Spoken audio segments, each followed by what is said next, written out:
आज my name is Yatin Verma, आपको पता ही होगा। तो शुरू करने वाले हैं हम बूलियन अलजेब्रा, जो कि पाइथन का बूलियन लॉजिक, जो कि पाइथन का थर्ड चैप्टर है। ठीक है। अब हम इसमें ये पढ़ेंगे कि भाई साहब ये बूलियन बाबा कौन थे, इन्होंने क्या दिया। सन 1854 में एक बूलियन साइंटिस्ट थे जिन्होंने कि एक अलजेब्रा का इन्वेंशन करा, उसी को कहते हैं बूलियन लॉजिक को। ठीक है। अब ये चैप्टर इस चैप्टर में हम बूलियन लॉजिक के बारे में ही पूरी तरह से पढ़ेंगे। पहले हम पढ़ते हैं बाइनरी डिसीजन क्या होते हैं। बाइनरी डिसीजन क्या होते हैं, या फिर पहले ये पढ़ते हैं इससे कि ट्रू और फॉल्स वैल्यू क्या होती है। जैसे अगर मैं आपको एग्जांपल दूं, 13 में से 12 गए तो कितना आएगा, एक, तो मतलब कि ट्रू है। इंदिरा गांधी, अगर मैं एक और एग्जांपल दूं, Indira Gandhi was the only woman prime minister of India, yes ये तो ट्रू है। अगर मैं एक और एग्जांपल दूं, जैसे Delhi is the biggest state in India, तो आप क्या कहोगे, ट्रू है फॉल्स है? ये ऑफ कोर्स फॉल्स है, ये तो हो ही नहीं सकता, क्या है ही नहीं है। व्हाट डू यू से, ये तो क्वेश्चन आ गया, तो ये भी हमारा ट्रू वैल्यू हो सकती है। ठीक है। अब हम पढ़ेंगे कि बाइनरी डिसीजन क्या होते हैं। अब वो डिसीजन जो कि ट्रू में आंसर दें या फिर फॉल्स में आंसर दें, उसी को बाइनरी डिसीजन कहते हैं। जैसे कि मैंने अभी एग्जांपल दिए थे आपको तीन चार, ये सारे ही बाइनरी डिसीजन कहलाएंगे हमारे।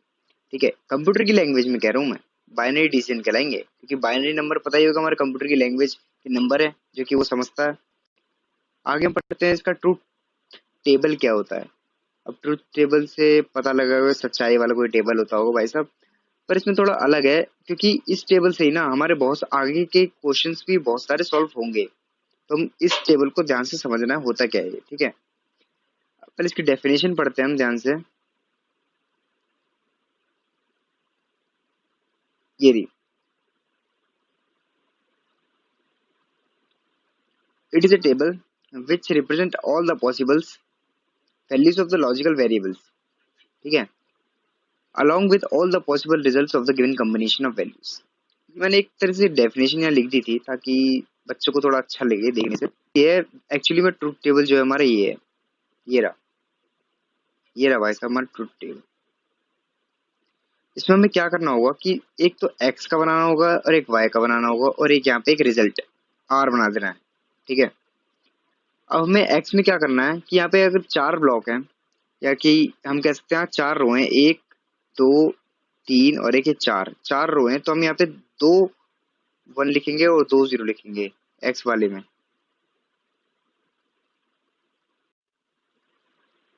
और वाई वाले में वैसे ही हम बस ये करना है कि यहाँ पे 1 0 1 0 लिखना है, मतलब वन से शुरू करना है।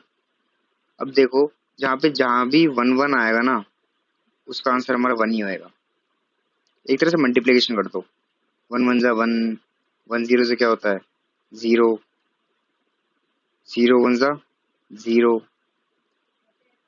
और जीरो जीरो जा जीरो। तो देखा ये कितना आसान है, बस हमें एक्स और वाई की वैल्यू पुट करनी है और रिजल्ट निकाल देना है। एक तरह से मल्टीप्लीकेशन हो गया यहाँ पे। ठीक है, वैसे हम इस पूरे टेबल में करेंगे, आगे भी आएंगे बहुत सारे टेबल आएंगे, ट्रूथ टेबल। ठीक है, इसका रिजल्ट भी ऐसे निकलेगा। बस हमें ये पुट करना पड़ेगा, यहाँ पे अगर चार ब्लॉक्स दिए गए हैं, चार रो दी गई हैं, अगर ये आठ भी दी होती ना तो हम ऐसे करते, चार वाले में तो हम पुट करते वन वन वन वन, और नीचे के चार वाले में हम zero zero zero zero put करते। ये आगे समझ में आएगा, आगे चलेंगे धीरे धीरे चलेंगे आराम से।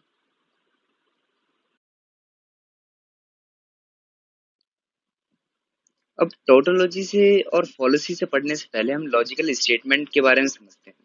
जितने भी मैंने भी एग्जांपल दिए थे ना, इंदिरा गांधी वाले या फिर वो नंबर वाले दिए थे, 13 में से 11 का, ये सब, तो जितने ये भी स्टेटमेंट है एक तरह के, इन्हीं को लॉजिकल स्टेटमेंट कहते हैं। लॉजिकल मतलब कि इनका कोई लॉजिक है, कि ये एक तरह से ट्रू है। ये हमारे लॉजिकल स्टेटमेंट सारे कहलाते हैं, जिनका आंसर ट्रू और फॉल्स में आता हो, वो सारे हमारे लॉजिकल स्टेटमेंट कहलाते हैं। ठीक है।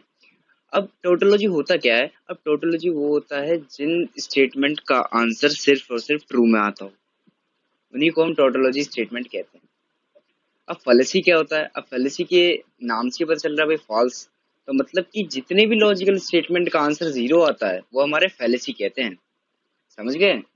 ये तो हमारे दो टर्म थे, दो डेफिनेशन थी। अब हम पढ़ेंगे नॉट ऑपरेटर, और एंड ऑपरेटर। भाई साहब ये जो तीन ऑपरेटर है ना, ये पूरे चैप्टर चलने वाले हैं, तो इसको ध्यान से समझ लेना, हमारे लिए बहुत बढ़िया बात होगी। हम नॉट से शुरू करते हैं। नॉट मतलब क्या, मना कर दे, एक तरह से उल्टा हो रहा है। ये मैं जो डेफिनेशन है आप पढ़ लीजिएगा, पर मैं इसे समझा देता हूँ ये होता क्या है। अब नॉट ऑपरेटर मतलब ये है कि इसके ऊपर बार आ जाएगा, लिखा हुआ है यहाँ पे conversation we used for it as a is bar. मतलब कि अगर जैसे ट्रुथ टेबल अगर मैंने पीछे बनाया था, ये हो गया हमारा एक्स बार और ये हो गया हमारा एक्स, यहाँ पे लाइन खींच देता हूँ, ये हो गया हमारा एक्स, ठीक है। अब अगर यहाँ पे वन वैल्यू आती है हमारी, तो इसकी उल्टी हो जाएगी एक तरह से जीरो, और वैल्यू जो होगी जीरो और वन में ही आएगी, जीरो और वन से अलग नहीं आएगी। अगर यहाँ पे हमारा जीरो होगा तो यहाँ पे वैल्यू हमारी वन आएगी। एक तरह से हम कह सकते हैं कि इसका एकदम अपोजिट हो जाना, उसी को हम कहते हैं नॉट ऑपरेटर। समझ गए होंगे आई होप। नॉट ऑपरेटर हमने समझ लिया, आप समझते हैं और ऑपरेटर क्या होता है। और का मतलब we used for it is plus, मतलब कि पहले हम इसे इरेज कर देते हैं यार, जगह नहीं है क्या करें, इरेज कर देते हैं, आप समझेंगे इसे शांति से। अब और ऑपरेटर समझ रहे थे हम। ये हो गया हमारा एक्स, ये हो गया एक्स, छोटा सा बनाएंगे सर, जगह कम है ना, क्या करें। ये हो गया एक्स, इसको भी हम वाई मान लेते, चलो इस पर वाई मानेंगे सर। अब ये होगा हमारा वन, वन जैसे मैंने बताया था, जीरो, जीरो, जीरो ढंग से बनानी हो समझ लेना जीरो है, ये लो बना देता हूँ यार अब, ठीक है। अब इसका मतलब ये है कि इसके लिए हम प्लस कर देंगे, तो यहाँ पे क्या होगा हमारा, एक तरह से यहाँ कुछ भी मान लो, जीरो मान लो या फिर वन, वन मान लो, फिर से यहाँ पे वन मान लो, फिर से यहाँ पे जीरो मान लो, ओके। इसका जो रिजल्ट आता है, रिजल्ट मैंने बताया था आर जो होता है, आर, तो हम ऑपरेटर और ऑपरेटर पढ़ रहे थे, इसका मतलब प्लस, ठीक है। तो हम इन दोनों को प्लस कर देंगे, जीरो और वन, जीरो और वन क्या होता है प्लस करके वन ही आएगा, और वन और वन क्या आएगा, वन ही आएगा। इसका ये नहीं कि वन और वन टू कर दोगे आप, वन का वन मतलब वन ही आएगा। मैंने पहले ही बताया था, सिर्फ हम वैल्यूज करेंगे जीरो और वन, टू थ्री यूज मत कर लेना गलती से भाई साहब। इस टेबल में जो ट्रुथ टेबल है ना, इसमें टू थ्री की वैल्यू यूज ही नहीं होती, सिर्फ और सिर्फ यूज होगी जीरो और वन। तो वन और वन वन आएगा, और जीरो और वन भी क्या आएगा, वन आएगा, और जीरो जीरो हमारा जीरो ही आएगा, क्योंकि यहाँ पे वन की वैल्यू नहीं है। समझ गए, ये हमारे एक तरह से ट्रुथ टेबल। ये और ऑपरेटर का था, और ऑपरेटर मतलब जितनी भी दो वैल्यू थी ना हमारी उसमें बस प्लस कर देना, और एंड में क्या था उसका उल्टा, सॉरी नॉट में था उसका उल्टा, और एंड में क्या होगा, मल्टीप्लीकेशन। डॉट का मतलब होता है मल्टीप्लीकेशन, ठीक है। अब मल्टीप्लीकेशन में समझा देता हूँ एक और, एक बार ये और ऑपरेटर हमने समझ लिया अभी। अब पढ़ते हैं एंड ऑपरेटर क्या होता है। एंड का मतलब होता है, हम इसमें यूज करेंगे सिंबल डॉट का, जैसे ये एक्स है और ये वाई है। राइटिंग अच्छी नहीं होती, क्या करूँ, राइटिंग अच्छी नहीं है, मेरे बचपन से अच्छी राइटिंग नहीं है। ये हो गया रिजल्ट, खींच दी लाइन, यहाँ पर भी एक लाइन खींच देते हैं, यहाँ पे लिख देते हैं हम वन, यहाँ पे लिख देते हैं जीरो, वहां पर लिख देते हैं जीरो वन, यहाँ पे एक और वैल्यू रख देते हैं, चलो चलो छोड़ो यार। अब डॉट का मतलब है मल्टीप्लीकेशन, वन जीरो जा जीरो, वन जीरो जा जीरो। अगर यहाँ पे जीरो की जगह वन होता है, इसे वन मान लेते हैं एक तरह से, यहाँ पे हो गया वन, तो वन वन जा यहाँ पे हो जाता वन, इस जगह पे हो जाता हमारा वन, क्योंकि वन वन जा वन होता है भाई साहब हमारा। मैंने देखा, सिर्फ और सिर्फ मैंने इसमें मल्टीप्लीकेशन करा, यहाँ पे इस वाले में नॉट ऑपरेटर में करा मैंने, बार लगा दिया, इसका मतलब वन है तो जीरो हो जाएगा, जीरो है तो वन हो जाएगा। और ऑपरेटर में क्या करा मैंने, और ऑपरेटर में सिंपली मैंने सिर्फ प्लस कर दिया, जैसे कि zero plus one equal to one, zero plus zero equal to zero. और एंड ऑपरेटर में मैंने क्या करा, मल्टीप्लाई कर दिया, zero into zero zero, one into zero zero, one into one equal to one, क्योंकि हम जीरो और वन ही यूज करेंगे। आई होप कि ये आप ये तीनों समझ गए होंगे अच्छी तरह, क्योंकि इसका मैंने जो अंडरलाइन करा है ना, सिर्फ हम उस सिंबल को यूज करना है, बार, बार के ऊपर भी मैं बार ही लगाया था हम लोग, अब समझ जाओगे। या फिर एक एग्जांपल लिख देता हूँ यहाँ पे, ए बार, अब स्क्रीनशॉट लेना चाहते हो तो ले लो, वीडियो पॉज करके। ओके, समझ गए? टोटोलॉजी, फॉलेसी, नॉट ऑपरेटर, और ऑपरेटर एंड एंड ऑपरेटर, ये तीनों तो भाई साहब इतने मस्त यूज होंगे ना, पता चलेगा अभी। नेक्स्ट, अब भैया जितना भी हमने अभी पढ़ा तीन गेट्स के बारे में, एंड और नॉट, अब उसका एक तरह से छोटा सा रिवीजन होने वाला है इन दो टेबल की हेल्प से। ठीक है, तो चलिए, अब ये मैंने बताया था कि x की वैल्यू जो होगी, जितने भी जैसे 4 दिए जाएंगे या फिर 8 दिए जाएंगे, पहले हाफ में 0 0 बचना, 0 0 1 1, और इसमें क्या करना है, एक एक वैल्यू छोड़ के लिखना है, जैसे कि 0 1 0 1, y में y की वैल्यू ऐसे लिखनी पड़ेगी हमें। ठीक है, अब हमें बोलेंगे कि x प्लस वाई, पहले हम क्वेश्चन देखेंगे, using the Boolean logic verify using the truth table that if, इसको मतलब इससे प्रूव कर देना हमें, और कुछ नहीं करना। अब फॉर इच एक्स वाई इन 0 और 1, इसने बता दिया भाई साहब में कि 0 और 1 ही लेना है और कुछ लेना ही नहीं है, तो 0 0 1 1 पुट कर दिया x की जगह, और y की जगह भी हमने यहाँ पे अपनी वैल्यू ध्यान से, जो सीक्वेंस होता है सीक्वेंस वाइज चला, 0 1 0 1 चल दिया। बस इन दोनों की वैल्यू रखते ही ना हमारा एक तरह से पूरा ट्रुथ टेबल बन गया, अगर हमने पीछे वाला सही से समझा है तो। अब देखिए x प्लस वाई क्या हुआ, 0 प्लस 0 इक्वल टू क्या होगा, 0 ही होगा। अब 0 प्लस 1 क्या होगा, 1 होएगा। 1 प्लस 0 क्या होगा, 1, और 1 1 क्या होगा, 1। ठीक है, जहाँ पे एक तरह 1 आ गया ना तो 1 ही आएगा वैल्यू, समझ गए होंगे, आई होप आप इतना x प्लस वाई की वैल्यू आप निकालना समझ गए। ओके, हम समझते हैं X plus Y dash, dash मतलब कि एक तरह से उसका बार लगा दिया, बार मैंने उसमें ऐसे लगाया था, पर ये भी एक तरह से उसका डैश ही है, बार ही है पूरा, बार ही कहते हैं इसे। तो एक्स प्लस वाई की वैल्यू क्या है हमारी, 0। अब बार का मतलब क्या होता है कि उसका पूरा उल्टा, तो 1 आ गया यहाँ पे, और यहाँ पे तीनों जगह 1 है, तो इसका पूरा उल्टा क्या होगा, 0 0 और 0। देखा, हमने बस ये दोनों वैल्यू पुट करी, इससे सारी निकलती चली जाएंगी। हमें इसकी निकालने की जरूरत क्या पड़ी, हमें इसकी निकालने की जरूरत इसलिए पड़ी क्योंकि ये हमारा टेबल में गिवन था, ये रहा। हमारी ये आधी वैल्यू तो निकल गई, हमें आधी निकालनी है, एक्स डैश और वाई डैश निकालना है, मतलब कि इसका बार निकालना है एक्स का। अब एक्स की वैल्यू जरा हम फिर से देखेंगे, यहाँ पे 0 0 1 1 है, यहाँ पे 1 1 0 0 आ जाएगा एक्स बार में, ये तो एक्स बार में 1 1 0 0 आ गया, एक तरह से उसका उल्टा आ गया। अब वैसे ही वाई बार में देखेंगे हम, क्या है, 0 1, यहाँ पे क्या है, 0 1 0 1, यहाँ पे क्या हो जाएगा, 1 0 1 0, कहा था ना एकदम उल्टा वैल्यू, जीरो की जीरो की वैल्यू आ गई वहां पे 1, 1 की आ गई 0, सिंपल है दैट। पर हमें एक्स डैश वाई डैश निकाल लिया, अब हमें चाहिए ये वाली value X dash Y dash और डॉट, मतलब मल्टीप्लीकेशन में के बीच में। तो भाई साहब इन दोनों वैल्यू को उठाओ, यहाँ पे मल्टीप्लाई कर दो।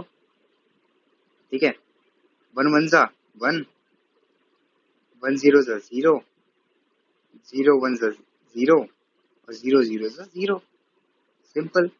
बस हमें ये ध्यान से देखना पड़ेगा कि क्वेश्चन में दिया क्या गया है। पहले हमें सिर्फ और सिर्फ एक्स और वाई की वैल्यू पुट करनी पड़ेगी। ठीक है, फिर हमें इसका एलएचएस देख लेंगे, एलएचएस क्या है, एक्स प्लस वाई कम्प्लीमेंट है, तो पहले पहले हम एक्स प्लस वाई निकालेंगे, एक एक कॉलम में पहले एक्स प्लस वाई निकालेंगे, फिर उसका कम्प्लीमेंट निकालेंगे, एलएचएस पूरा हो गया। अब आते हैं आरएचएस में, आरएचएस में क्या है, एक्स कम्प्लीमेंट वाई कम्प्लीमेंट, अब हमने एक्स और वाई तो पहले निकाल लिया, अब इसका एक कम्प्लीमेंट निकाल लेंगे, इसका मतलब उल्टा, कम्प्लीमेंट मैं बोल रहा हूँ उसका मतलब बाहर ही होता है एक तरह से। अब देखेंगे आरएचएस, मतलब इसके बीच में मल्टीप्लीकेशन किया गया है, अब इन दोनों का मल्टीप्लीकेशन कर दो, सिंपल है दैट, हो गया हमारा पूरा ट्रुथ टेबल तैयार, using the Boolean algebra. Okay, ठीक है, अभी दूसरा टेबल पढ़ते हैं। दूसरा टेबल भी सेम ही है, ये हो गया पूरी वैल्यू, बस में वैल्यू पुट नहीं करी गई है, इक्वल टू में आरएचएस में ये एक ही वैल्यू दी गई है। अब बताओ, बना दो बस ट्रुथ टेबल, ड्रॉ के लिए आएगा, बना दो। अभी दूसरा टेबल के लिए हमें पहले एक तरह से सीक्वेंस समझ जाओ, कि यहाँ पे देखो 2 का हाफ हुआ, यहाँ पे आया 1, वैसे यहाँ पे 4 का हाफ होगा कि कौन सी कितनी वैल्यू आएगी, 2। ठीक है, यहाँ पे 2 0 आ गए, 2 0 आ गए तो यहाँ पे 2 1 आएंगे, फिर से 2 0, फिर से 2 1, अगर हम सीक्वेंस देखें। ठीक है, अब इसके आगे वाले में चलो, तो भाई साहब 2 0 को मिला के क्या बना, 1 0, 4 से 2 बन गए, 2 से 1 बन गया, वही बार लगा तो 0 1 0 1 0 1 लग गया पूरा मामला। यहाँ पे फिर से यहाँ पे क्या क्या बोल गया, एक्स कम्प्लीमेंट निकालना पड़ेगा हमें, वाई तो निकल ही गया, अब हमें जेड कम्प्लीमेंट निकालना पड़ेगा और इस एक बार पूरा निकालना पड़ेगा, और यहाँ पे वाई कम्प्लीमेंट निकल गया, एक्स निकल गया, तो एक बार इसका पूरा निकालना पड़ेगा। तो पहले हम एक्स कम्प्लीमेंट, वाई कम्प्लीमेंट और जेड कम्प्लीमेंट निकालेंगे, एक्स बार, वाई बार और जेड बार निकालेंगे। ओके, तो यहाँ पे देखो 0 0 1 0 0 0 0 है, तो यहाँ पे 1 1 1 1 आ जाएगा।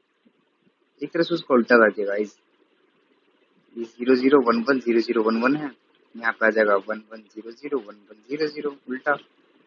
यहाँ से 0 से शुरू हुआ है, 0 1 0 1 0 1, यहाँ पे आ गया 1 0 1 0 1 0, देखा बार आ गया। अब इस पूरी वैल्यू ले लो, एक्स बार वाई प्लस जेड बार। हमने एक्स बार को ले लिया, मल्टीप्लाई करना है क्योंकि इनके बीच में ना डॉट है, ये इनके बीच में हमारा डॉट है। तो एक्स बार ले लिया, वाई ले लिया, और क्या है जेड बार ले लिया। इन दिनों को मल्टीप्लाई करके देखो, 0 1 0 मल्टीप्लाई में अगर एक भी 0 आ गया ना हमारा, तो मतलब कि उसकी वैल्यू 0 ही आएगी। देखा यहाँ पे 0 आई इसकी वैल्यू। अगर देख लो इन सब में एक भी 0 है, यहाँ पर 0 है जेड बार में, तो 0 वैल्यू आएगी। एक में भी 0 है, तो अगर 1 वैल्यू जब भी आएगी जब तीनों में 1 हो। देखिए अब जेड बार में भी 1 है हमारा वाई में भी 1 ही होगा, Y Y Y Y Y Y ये रहा हमारा, वाई में भी 1 है, तो ये वाली वैल्यू है, और हमारा एक्स बार में भी 1 ही है, तभी हमारी वैल्यू 1 आई, ये आ गई 1। अब 0 यहाँ पर 0 है जेड बार में, एक में 0 निकल गया तो सब में भी 0 ही आएगा। भाई किसी भी चीज को मल्टीप्लाई करेंगे, पॉइंट मतलब होता है मल्टीप्लाई, जहाँ कुछ नहीं होता वो मल्टीप्लाई होगा। ये हो गया हमारा multiply, X multiply by Y multiply by Z. जहाँ पर एक वैल्यू भी 0 आ गई ना, तो हमारा पूरा टेबल मतलब जो उसका रो है वो 0 हो जाएगी, समझ गए। अब पढ़ते हैं एक्स वाई कम्प्लीमेंट, क्योंकि यहाँ पे हमारा जो था ये वाला टर्म एक्स वाई कम्प्लीमेंट है। इसको करने के लिए एक्स लेंगे और इसको मल्टीप्लाई कर देंगे वाई कम्प्लीमेंट से, थोड़ा मिटा देता हूँ, एक्स लेंगे और उसको मल्टीप्लाई कर देंगे वाई कम्प्लीमेंट से, ठीक है। अब एक्स की वैल्यू ये हो गई हमारी, और वाई कम्प्लीमेंट वाई बार ये हो गया, कर दो मल्टीप्लाई। 0 पहले पहले के 4 में तो 0 आएंगे भाई, जब 0 वैल्यू मैंने बताया भी किसी एक में भी 0 होगा तो 0 आएंगे, ये देखो 0 आ गए ना। अब बाकी रहा ये 1 1 4 1 है, तो इसके दूसरी तरफ भी देखिए, यहाँ पे सिर्फ 2 ही 1 है, तो 1 1 जा 1, ये देख लो ना, लाइन खींच दे तो 1 1 जा, यहाँ आ जाएगा 1, ये आ गया 1, यहाँ पर भी लेंगे वैसे 1 1 जा 1,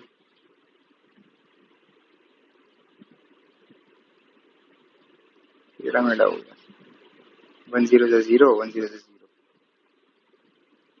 ठीक है यार, टेबल भी आप समझ लेंगे।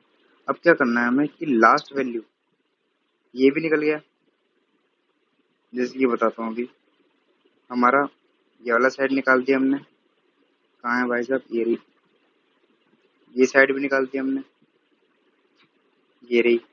अब इनके बीच में साइन क्या है, प्लस का, अब इन दोनों को प्लस कर दो, प्लस का वही, अगर एक जगह भी 1 है तो 1 वैल्यू आएगी, जैसे यहाँ पर 1 है, इन दोनों में देखो यहाँ पर 1 है, इन दोनों में कंपेयर करो यहाँ पर 1 है, और बाकी सब जगह 0।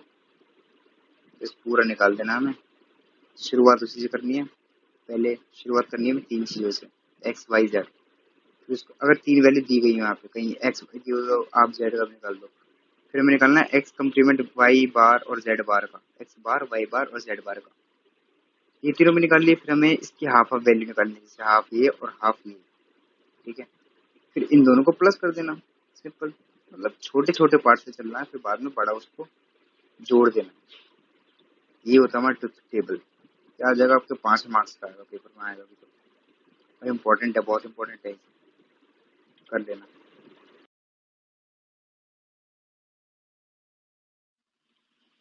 तो अब हमारा नेक्स्ट टॉपिक आता है कि भाई ये गेट होता क्या है।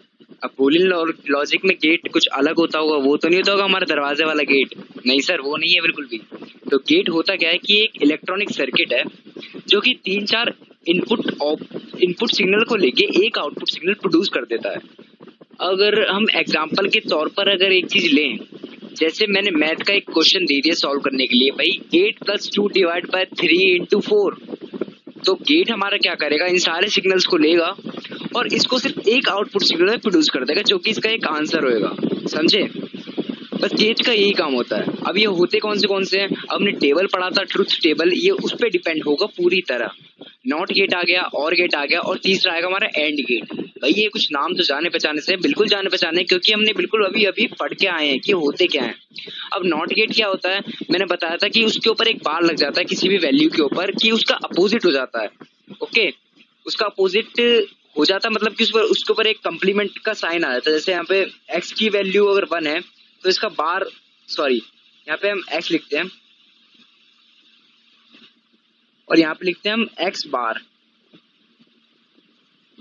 ठीक है। तो अगर x की वैल्यू 1 है तो इसका बार होगा वो 0 होगा, जिसकी एकदम अपोजिट होगा। अगर इसकी वैल्यू 0 है तो इसका बार होएगा 1, और वैल्यू हमेशा 0 और 1 में ही रहेगी। सिंपली ये इसका सिंपल से सिंपल मेथड यही है कि इसका अपोजिट कर देना नॉट गेट का। नॉट गेट मतलब मना कर देना, एक तरह से उसको याद करने के लिए आप ऐसे मान सकते हो। अब और गेट क्या होता है, और गेट बेसिकली मैंने पहले ही बताया था, लिटरली आपको बता रहा हूँ कि सिर्फ और गेट का मतलब होता है प्लस कर देना किसी भी चीज को। जैसे कि 0 x की वैल्यू हमारी 0, अगर y की वैल्यू 1 है तो 0 + 1 हमारा हो जाएगा 1। अगर x की वैल्यू 0 है, y की भी वैल्यू 0 है, तो 0 + 0 क्या हो जाएगा हमारे 0 ही होता है सर। बस और गेट का यही काम है हमारा। ओके, तो हम नेक्स्ट स्लाइड पर चलते हैं। एंड नॉट हो गया, और हो गया, हमारा एंड रह गया शायद से। चलो उसके चलने से पहले अभी हम इसके और गेट के थोड़े और एग्जांपल पढ़ लेते हैं कि वही इसके डायग्राम क्या होता है। अभी आपने नॉट गेट का तो पढ़ लिया, नॉट गेट का ट्रायंगल सा शेप होता है, अभी मैंने दिखाया था पिछले वाले स्लाइड में आपको डायग्राम। अब और गेट का हमारा कुछ डायग्राम कुछ ऐसा होता है, ये रहा भाई साहब, और गेट का है ये। देख लिया, इसमें 2 इनपुट है, एक तो ए इनपुट है और एक बी इनपुट है, समझ रहे हो। और यहाँ पे 3 इनपुट आ गए, मतलब कि मैंने कहा था एक से ज्यादा इनपुट इनपुट हो और एक आउटपुट सिग्नल हो। ये रहा हमारा आउटपुट सिग्नल एफ, जो कि फाइनल भी वैल्यू कहलाता है। ये देखिए 4 इनपुट आ गए और एक आउटपुट आ गया। इसका जो डायग्राम है ना, ये आपको बनाना सीखना पड़ेगा। जो एरो सा है ना, ये रहा, ठीक है। ये एरो आपको बनाना सीखना पड़ेगा। अगर इसको ट्रुथ टेबल में करने के लिए हमसे कह दिया गया तो हम ये दोनों ट्रुथ टेबल बना सकते हैं। इसके मैंने तो बनाना आपको पहले सिखा दिया था। क्या करते हैं इसमें, x और y की वैल्यू पुट करेंगे। x हमारे पहले 4 है तो 2 0 रखेंगे, 2 1 रखेंगे x में। अब इसमें क्या करेंगे, इसका 2 0 का 1 0 बन जाएगा y में। अब इसी से सीक्वेंस में चलते रहेंगे, 0 1 0 1 0 1 0 1 पूरे नीचे तक जहां तक भी हो। अब देखिए और गेट है, और गेट मतलब प्लस होता है। अब इन दोनों वैल्यू को प्लस कर देंगे, 0 और 0 क्या होगा, 0 होगा हमारा, और 0 और 1 क्या होगा, 1 होएगा। 1 और 0 क्या होगा, 1 होएगा, और 1 और 1 क्या होगा, 1 ही होएगा। 1 और 1 2 नहीं होएगा, क्योंकि इसमें 0 और 1 ही यूज करेंगे, समझ गए। अब बस ये इसको, ये छोटू बच्चा था, ये बच्चा है। अभी आ गया हमारा बड़ा वाला ओ भाई साहब। अब बड़े वाले में सिर्फ हमें ये करना है कि यहाँ पे बस 4 0 आ जाएंगे। 8 ये हमेशा ना 4 में देगा या फिर 8 में देगा, और 4 बना देंगे। अब 4 0 आ गए, इसका 4 0 का हाफ करेगा, 2 0 यहाँ पे आ जाएंगे। 2 0 2 1 2 0 2 1, ठीक है। अब यहाँ पे 2 0 थे, अब 2 0 का यहाँ पे आ जाएगा 1 0। अब यहाँ पे आ जाएगा 1 0 1 1 1 0 1 1। अगर एक्स वाई जेड में लिखना है तो ठीक है, एक्स वाई जेड में वैल्यू चाहिए तो। क्योंकि ये जो 8 वाला मेथड है ना, जो इसकी 8 वैल्यू है, ये सिर्फ एक्स वाई जेड में आती है क्लियर। इसके लिए अगर हमें क्वेश्चन में दे देगा x + y + z, कुछ अगर z भी आ गया तो हम ये वाला 8 टेबल 8 लाइन वाला हम यूज करेंगे। नहीं तो अगर x y की वैल्यू दी गई है तो सिर्फ हम 4 वाला यूज करेंगे, 4 वाला ट्रुथ टेबल, 4 रो वाला। I hope it's clear to you, and we are going to next slide. अब आगे बढ़ने से पहले मैं आपको सिर्फ ये एक बार कहना चाहता हूँ, प्लीज। अभी मैंने शुरुआत करी है तो ज्यादा भी अच्छी हो या ना हो, मैं अपनी पूरी कोशिश कर रहा हूँ समझाने की। लिटरली मैं अपना पूरा एक तरह सपोर्ट कर रहा हूँ। जो इतनी मैंने स्लाइड बनाई है ना, एक तरह से आपके लिए बहुत बेस्ट नोट्स हैं, जो कि आपको बुक में मिल जाएंगे, पर छांटने में बहुत तकलीफ होगी, इसलिए मैंने सबको इकट्ठा कर दिया है। ओके, अब नंद गेट, इसका मतलब कि यहाँ पे पढ़ते हैं क्या है, डेफिनेशन से हम सब सीख जाएंगे। The NAND gate has two और more input signal but only one output signal. ये लाइन तो भाई सब सभी में आ रही है, यहाँ से लेके यहाँ तक ये तो सभी में आ रही है। If all the input are one then the output are produce.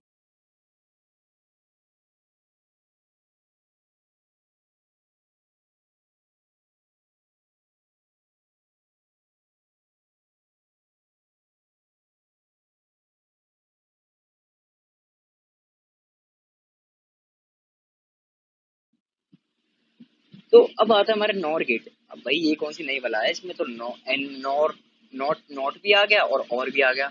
इसका मतलब हम समझते हैं, पहले डेफिनेशन पढ़ लेते हैं इसकी।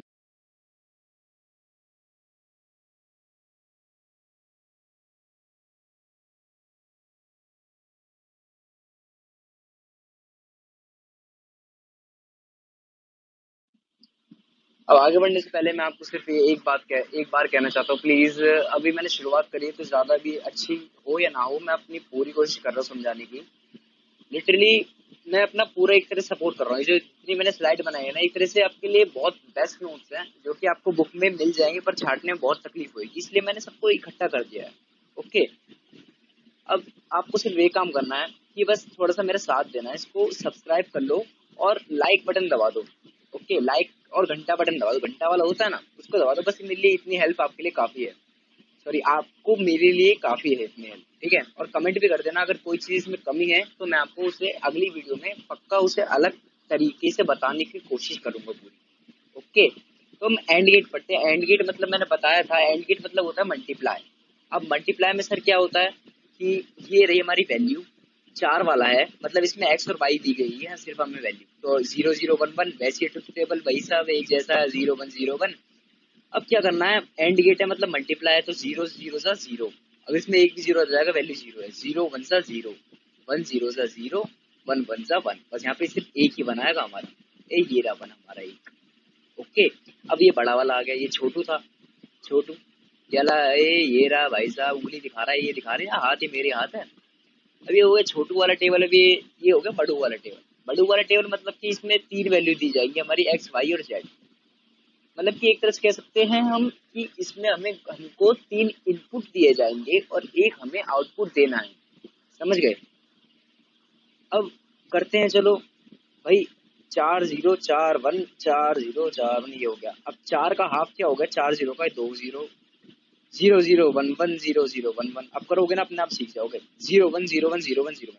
अब करना क्या है, अब तीनों वैल्यू को देखो। सर अब इसको मिटा देते हैं, राइटिंग क्या करें, ये सब करना पड़ता है। अगली बार कॉपी में पढ़ाऊंगा, वो ज्यादा कन्वीनियंट रहेगा आपके लिए। इसमें क्या होता है भाई साहब, हमारा एंड है मतलब कि मल्टीप्लिकेशन हो रहा है। इसका मतलब कि अगर 0 को 1 से मल्टीप्लाई करेंगे तो हमारी वैल्यू 0 आ जाएगी। अब देखिए किसी में भी 0 आ रहा है ना, किसी एक तीनों में से किसी एक में भी 0 आ रहा है तो उसकी वैल्यू 0 ही होगी। जैसे 0 0 0 होता है, इसमें भी 0 आ रहा है, ये भी 0 होगा। 0 शुरू की चार तो 0 होंगी, क्योंकि अगर वहां पर भी 1 1 होंगे तो कोई फर्क नहीं पड़ेगा, क्योंकि यहाँ पर 0 हमारा पहले से ही है। अब यहाँ पे 1 आ रहा है, पहले चेक करते हैं चलो।